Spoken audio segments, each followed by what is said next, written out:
Bonjour à toutes et à tous. Je m'appelle Daria Sabirova. En effet, j'habite en France depuis 2009 et je fais une thèse en philosophie qui n'a rien à voir avec les relations russo-ukrainiennes et les questions géopolitiques, mais je suis née à Kiev et j'ai vécu à Kiev pendant 20 ans avant d'arriver en France. En France, les débats sur la guerre en Ukraine ont non seulement sensiblement marqué la dernière étape de la campagne électorale, mais ils l'ont quasiment éclipsé pendant quelques semaines. Ces débats ont aussi produit des clivages importants au sein de la gauche, et notamment entre la gauche est-européenne et la gauche occidentale, avec des positions hégémoniques qui se dégagent d'un côté et de l'autre, dans les différentes prises de position politiques et dans les textes analytiques. Et donc, l'objet de mon propos, ça sera plus précisément ces clivages-là. Donc d'abord, quelques mots sur la gauche occidentale. Donc l'usage de ce terme s'est imposé très rapidement à mes camarades ukrainiens, et moi je l'ai aussi repris dans l'article que j'ai publié sur Contretemps. Alors parmi les camarades français, ce terme a parfois suscité l'indignation, accompagnée d'accusations de généralisation infondées. Moi, je soutiens néanmoins qu'il existe actuellement et relativement à la question ukrainienne une gauche occidentale diffuse mais bien identifiable.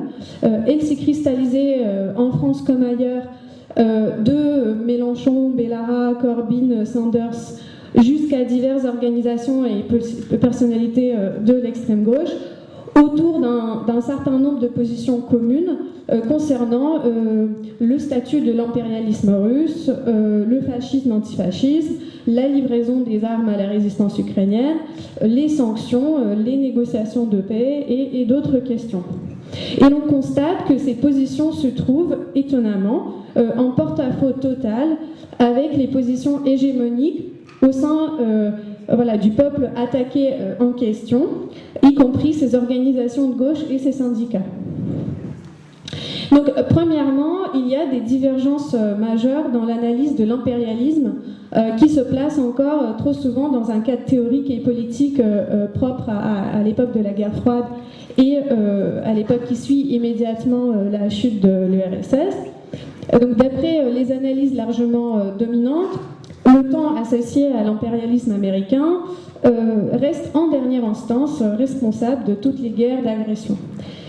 Malgré les nuances et concédant bien sûr qu'il s'agit d'une guerre d'agression illégitime à l'égard de l'Ukraine, la distribution la plus grosse l'attribution de la plus grosse partie de la responsabilité revient à l'OTAN, et cela reste lisible à travers l'ordre dans lequel les arguments sont souvent présentés.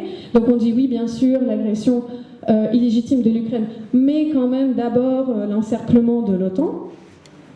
Et là aussi apparaît dans ces propos comme une puissance impérialiste subalterne et essentiellement réactive, voire même comme une puissance périphérique essentiellement dominée. Donc la Russie ne serait même pas en fait un État impérialiste au sens marxiste du terme, puisqu'elle possède une économie fossile globalement faible sur d'autres aspects et se situe loin derrière les États-Unis et les autres pays du G7 en termes de potentiel technologique, financier, commercial, industriel et même militaire. Donc cette analyse pose, à mon avis, plusieurs problèmes. Puisqu'il parcourt la situation du point de vue exclusivement géopolitique, il masque la méconnaissance des processus sociopolitiques de l'espace post-soviétique et présente une vision réductrice des réalités complexes. Donc, premièrement, il minimise la longue histoire de l'impérialisme russe et l'usage de l'imaginaire impérial comme un instrument idéologique central de l'alliance des classes au sein de la nation russe. L'échec d'un projet néocolonial qui aurait permis à la Russie de continuer à dominer politiquement et économiquement les anciennes républiques soviétiques sans application directe de la force, donc ce qui se passe dans les relations entre la Russie et la Biélorussie, a nourri de nombreuses guerres déjà, donc pas seulement en Ukraine, mais aussi en Tchétchénie et en Géorgie. Ensuite, cette analyse cache les raisons économiques et politiques internes de cette guerre. Donc il est absolument évident que le danger principal des révolutions de couleur en Ukraine ou en Géorgie, des soulèvements populaires en Biélorussie et au Kazakhstan, ainsi que toutes les formes de contestation des gouvernements capitalistes politiquement proches de la Russie comme la Syrie, n'est pas l'encerclement de la Russie par les puissances occidentales. Le danger principal est que le feu de la contestation populaire se répand jusqu'au cœur de l'Empire. Ni en 2014 ni en 2022, il n'était question que l'Ukraine rejoigne réellement l'OTAN ou l'Union européenne, mais il fallait en revanche discréditer et punir un pays où un mouvement populaire est parvenu à renverser un gouvernement capitaliste oligarchique, brutal et corrompu. Cela a également été l'occasion de rassembler la société russe autour d'un projet nationaliste de la reconstitution du monde russe à travers l'annexion de la Crimée et l'occupation du Donbass. Depuis la crise de 2008, le régime poutinien ne pouvait plus maintenir sa popularité sur la base des seules promesses de la stabilité et de la prospérité, dans un contexte de la hausse des prix du carburant, comme c'était donc au début des années 2000. Les années 2011-2012 ont vu des grandes manifestations anti-Poutine qui étaient étouffées de manière ferme, donc ce qui se passe donc, de 2014 à aujourd'hui s'inscrit en fait dans cette dynamique. Donc loin d'enfermer la thèse de la guerre en Ukraine comme une guerre impérialiste, dont la responsabilité repose essentiellement aujourd'hui sur le régime poutinien, l'analyse des faiblesses de l'économie russe et de son incapacité à construire une véritable hégémonie au sens gramscien du terme, explique au contraire une dimension essentiellement nationaliste grande russe de son projet politique et la brutalité extrême avec laquelle sont traités les anciens sujets de l'Empire. La guerre en Ukraine relève moins la puissance que la relative faiblesse d'autres forces géopolitiques en présence dans cette situation, et on n'est sûrement pas encore allé jusqu'au bout de l'analyse écologiste de cette guerre, où la simple possession de l'arme nucléaire et la position dominante sur le marché européen des énergies fossiles créent des conditions suffisantes pour des agressions impérialistes de grande ampleur et donc relativement impunies. Donc la sous-estimation de l'impérialisme russe représente à son tour une des raisons de l'opposition de la gauche à la livraison des armes en Ukraine. La gauche occidentale milite traditionnellement pour la sortie de leur pays de l'OTAN, contre l'industrie des armes et les investissements publics spectaculaires dans la sphère militaire qui pourraient à la place servir pour la santé, l'éducation, etc. Il s'agit donc de critiquer son propre impérialisme, ce qui va de pair avec le refus de tout soutien que cette puissance impérialiste puisse apporter à la résistance ukrainienne. Donc plus qu'une position abstraitement pacifiste, qui est assez étrangère à la gauche marxiste en tout cas, c'est cette position de principe qui explique pourquoi, contre toute évidence selon laquelle le soutien concret à la résistance ukrainienne implique nécessairement le soutien à la livraison des armes, dans la mesure où il y a une extrême inéquilibre militaire entre la Russie et l'Ukraine, donc la Russie qui d'ailleurs a acheté des armes aux pays européens pendant des années et des années. La gauche donc se cantonne en fait au soutien purement moral, à mon avis, à cause de cette position de principe. Et pour renforcer cette position, d'autres arguments sont également évoqués, que j'ai analysé dans un texte que j'ai publié sur Contretemps. Donc le premier argument relève, semble-t-il, du souci de limiter le conflit à l'Ukraine. Donc la gauche comme la droite a peur de provoquer la Russie à une extension du conflit.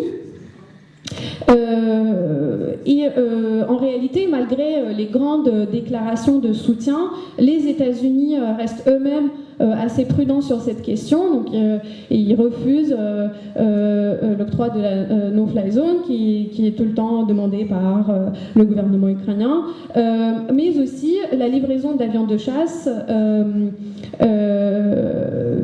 qui sont demandés aussi pour prévenir les raids aériens dans les villes ukrainiennes.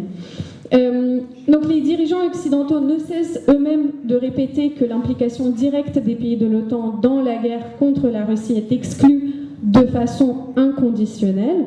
Ni la destruction de Mariupol, ni les violences gratuites perpétrées à Boutcha et dans d'autres villes de la région de Kiev n'ont provoqué l'Occident à franchir cette ligne rouge.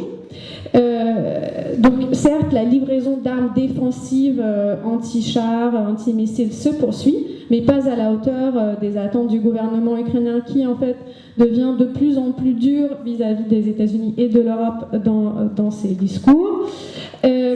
Donc c'est comme si, malgré toutes les différences, il existait quand même un consensus aussi bien parmi les alignés que parmi les non-alignés. L'Ukraine peut être sacrifiée pour préserver la paix dans le monde civilisé. La rhétorique du régime poutinien laisse cependant craindre que tout pourrait actuellement servir du prétexte à un élargissement du conflit, si telle était son intention, que ce soit la livraison des armes, les sanctions économiques ou simple déclaration de soutien et condamnation des crimes de guerre. Le deuxième argument consiste à opposer la solution diplomatique à la solution militaire, un discours pour la paix au discours belliciste. Il s'agirait d'arrêter la guerre à tout prix, une guerre où le peuple ukrainien apparaît essentiellement comme victime de l'affrontement entre la Russie et l'Occident. La préservation des vies humaines, que les Ukrainiens eux-mêmes sont massivement prêts à risquer, semble justifier, donc, au lieu des camarades, pratiquement la capitulation devant n'importe quel scénario, allant jusqu'à l'occupation militaire d'une grande partie du territoire ukrainien et un gouvernement imposé par Poutine. Mais ce scénario auquel le pouvoir russe aspirait au début a été précisément invalidé par la résistance qui s'est dressée face à l'envahisseur. Et qui aujourd'hui se replie dans l'Est, ayant abandonné le projet d'occuper la capitale pour l'instant. Donc la naïveté des positions abstraitement pacifistes réside en cela qu'elle oublie que le processus des négociations avec les forces d'occupation dépend actuellement, dans une très large mesure, des rapports de force sur le terrain militaire. Par ailleurs, la méconnaissance des enjeux autour de la Crimée et du Donbass et des circonstances réelles dans lesquelles les populations locales ont pu à exprimer leur droit à l'autodétermination, qui impliquait en fait déjà l'occupation de la Crimée par l'armée russe et la campagne de désinformation concernant les prétendues intentions du gouvernement ukrainien d'exterminer les populations russophones dans le Donbass, sans parler en fait du caractère non transparent des référendums eux-mêmes. Donc la méconnaissance de ce genre de nuances rend acceptable aux yeux de certains camarades les conditions sous lesquelles la Russie se dit prête à réellement se mettre à la table des négociations. En réalité, aujourd'hui, c'est plutôt la Russie qui bloque les négociations et n'accepte pas les propositions faites par le gouvernement ukrainien. Enfin, une crainte s'exprime quant aux destinataires de l'aide militaire occidentale, compte tenu de l'existence de la fameuse brigade d'extrême droite Azov au sein de l'armée ukrainienne. Donc l'armement de cette brigade éveille à juste titre de sérieuses inquiétudes, mais c'est encore réduire toute la résistance du peuple ukrainien à sa frange très minoritaire qui compte quelques milliers de combattants et refuser de voir que la société ukrainienne est une société complexe, tissée d'identités sociales, culturelles et politiques hétérogènes. Dans son ensemble, on peut même dire qu'elle est moins portée à l'extrême droite que la société française ou d'autres sociétés européennes, ce qui se traduit par la représentation très faible de l'extrême droite voilà, sur le plan de représentation au Parlement, etc. Mais surtout, quand on parle de l'armement de la résistance ukrainienne, on doit penser avant tout aux besoins de groupes de défense territoriale issus de la mobilisation générale, ainsi qu'aux besoins de la protection des populations civiles par les armes permettant d'abattre les roquettes et les raies aériens qui les visent. La résistance ukrainienne présente les caractères d'une vaste mobilisation populaire qui déborde largement les appareils de l'État, même dans les villes russophones qui, selon toute logique qui était celle de Poutine, étaient censées accueillir à bras ouverts l'armée de libération. Donc cette mobilisation populaire prend des formes multiples, donc certes l'engagement dans les groupes défense territoriale dans l'armée, mais aussi dans les villes qui sont attaquées. Nous avons vu des gens désarmés, il y a de très multiples vidéos qui attestent ça, former des chaînes humaines pour arrêter les chars russes. Dans les villes déjà occupées, les gens sortent dans des grandes manifestations contre l'envahisseur. Dans d'autres villes, les groupes de défense territoriale et les groupes de solidarité auto-organisés assurent la sécurité et l'approvisionnement des populations. Tous les jeunes que moi je connais et qui sont restés dans le pays sont d'une manière ou d'une autre impliqués dans ces groupes de solidarité via des milliers de chaînes Telegram. Donc il s'agit pour eux d'organiser des points de distribution et de livraison de la nourriture, des médicaments et autres produits de la première nécessité, surtout aux personnes isolées et fragiles. De trouver ou de proposer un logement, de proposer des places dans les voitures pour évacuer les personnes en Ukraine de l'Ouest, etc. Et ces initiatives-là ne sont pas l'affaire des seuls néo-nazis, ni même de l'État ukrainien capitaliste, ni des États impérialistes occidentaux, même si bien évidemment l'aide humanitaire vient surtout de là. Elles sont entièrement horizontales et sont au contraire le symptôme de la faillite de l'État ukrainien, qui a été vraiment pris court par les événements. Mes camarades anarchistes, socialistes, féministes, syndicalistes s'inscrivent dans les groupes de solidarité, organisent des collectes pour l'armée ukrainienne, se mobilisent dans les groupes de défense territoriale ou continuent simplement à faire leur travail dans les services essentiels des communications, de l'industrie et de la santé. Il n'y a pas de désertion massive, bien au contraire. Avant même de recevoir leur convocation, beaucoup d'hommes, mais aussi de femmes, s'engagent comme volontaires dans l'armée. À un moment donné, certaines villes comme Kiev n'inscrivaient plus dans les unités de défense territoriale tellement il y avait de volontaires, donc il n'y avait pas assez d'armes pour toutes les personnes qui voulaient s'inscrire.